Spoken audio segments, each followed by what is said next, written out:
Now, honesty with self doesn't mean we are examining every motive for every thought and action that you have. See, all of our motivations are multi-determined.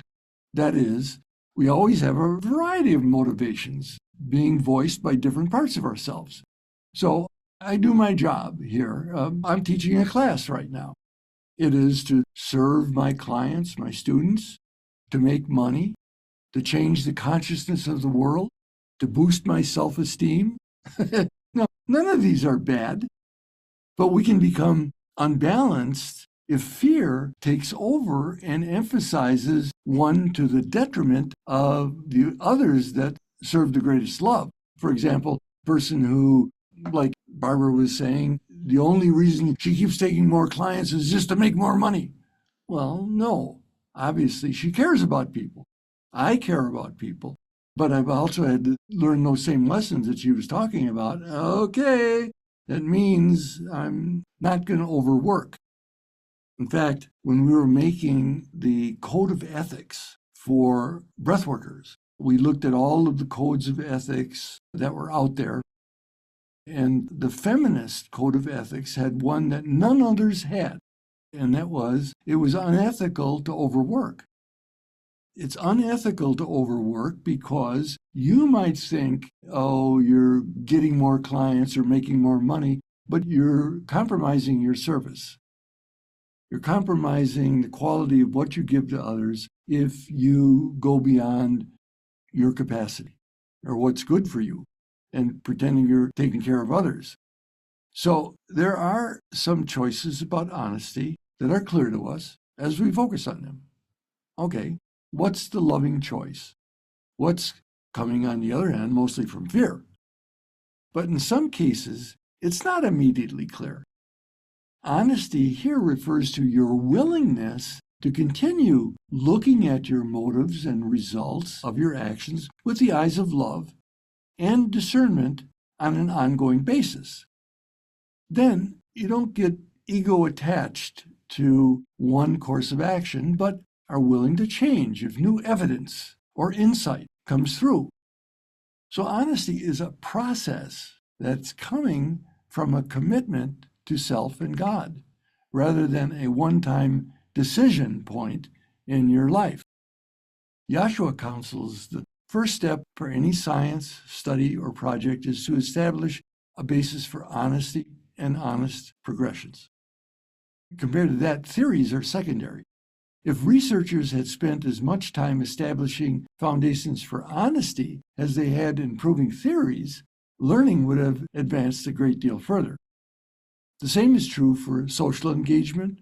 For example, honesty is the critical ingredient for formulating workable budgets, ventures that are successful, and productions that produce what you are setting out to do.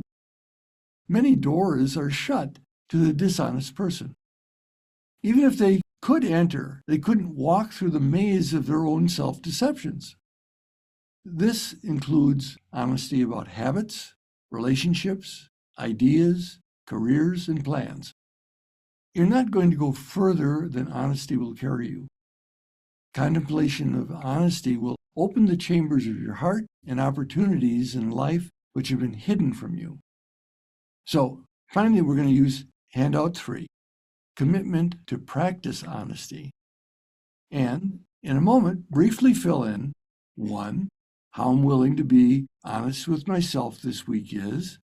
So for me, for example, be more lovingly responsible for getting the sleep that serves my body. I put an asterisk by that.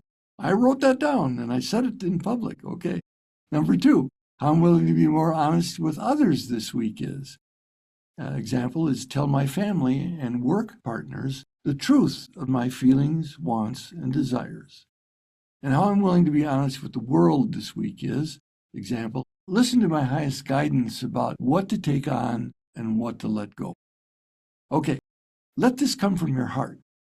Now, it's about a willingness to be honest. It's not a promise. You're not writing down and making a pledge, I'm going to do this week. No, your willingness to be honest rather than a particular action. Now, your mind is very black and white, legalistic, and tends to hold you accountable with fear of guilt or shame. The point is to make an agreement around honesty and then watch what happens. In some circumstances, you might do the opposite of your conscious decision. Now, that could be perfect if you're willing to use it as an opportunity to ferret out what was the fear that has been subconscious and make that more conscious so you can have a greater agency over it.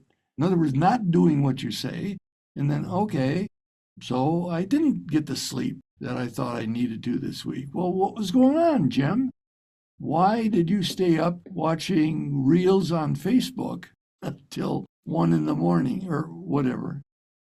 So it could be your best growth opportunity if you keep your unity with Source, love yourself and the other, and trust that life has just provided you with perfect opportunity for growth. All right, so let's complete the questions on handout 3 now. Again, if you don't have a handout, you just use a blank piece of paper as always, and let it come from your heart, how you're willing to be more honest with yourself, with others, and the world. Go ahead. Okay, come back to the group. Again, let's just take a share or two, what value you got from that. It's very interesting because this topic is very present in my life right in this moment. I find myself lying to people, like small white lies, in order for them to perceive me as being better than who I really am. So, for example, someone might say, "Hey, what'd you have for lunch today?" And I'll be like, "Oh, I had this healthy salad." But no, I got a burger. So, little things like that I catch myself doing with myself and with others. So, one of the things I wrote with this exercise is how I'm willing to be honest with myself this week is writing in a journal, which makes me feel safe to explore aspects of my life that are uncomfortable. I think that when I think about my own life and my own inner dialogue, I tend to just omit the things that are hard in my life and not think about them. And so being honest with myself about the things that are working or not working help me. Yep, and journaling is really a great tool for that. That's beautiful. And just by the by, what did you have for lunch today? I had a burger. Okay. So I've been on the keto diet, so it's okay for me to have a burger with no bun.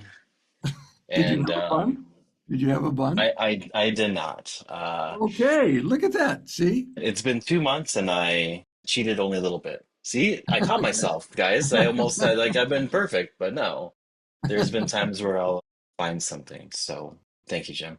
Okay, thank you.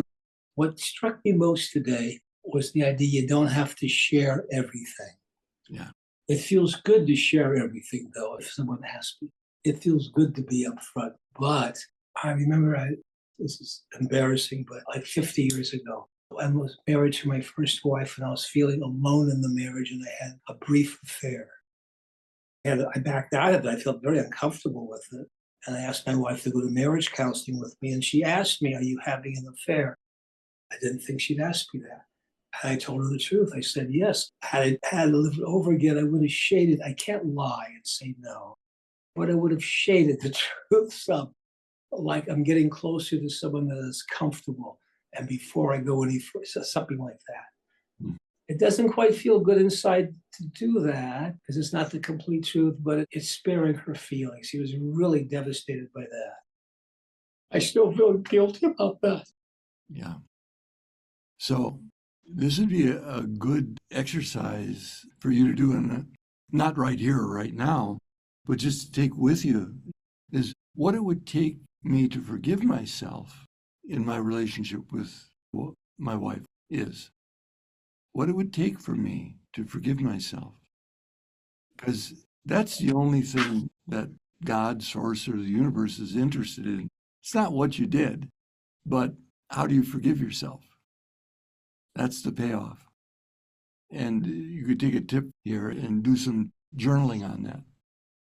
One of the exercises that may be useful in this regard, rather than letting your mind get in and controlling everything on it, is just take a page and write at the top, what it would take for me to forgive myself in my relationship with my wife. And then you just write until you fill the page. And you don't think. You just write what comes out. It doesn't have to be logical, rational, or anything. You just write. And it's almost like opening the doors of your subconscious to find things. And then you sit with it. And of course, you have discernment about what you want to do with that. But thank you for sharing. That was a very profound share. I appreciate that.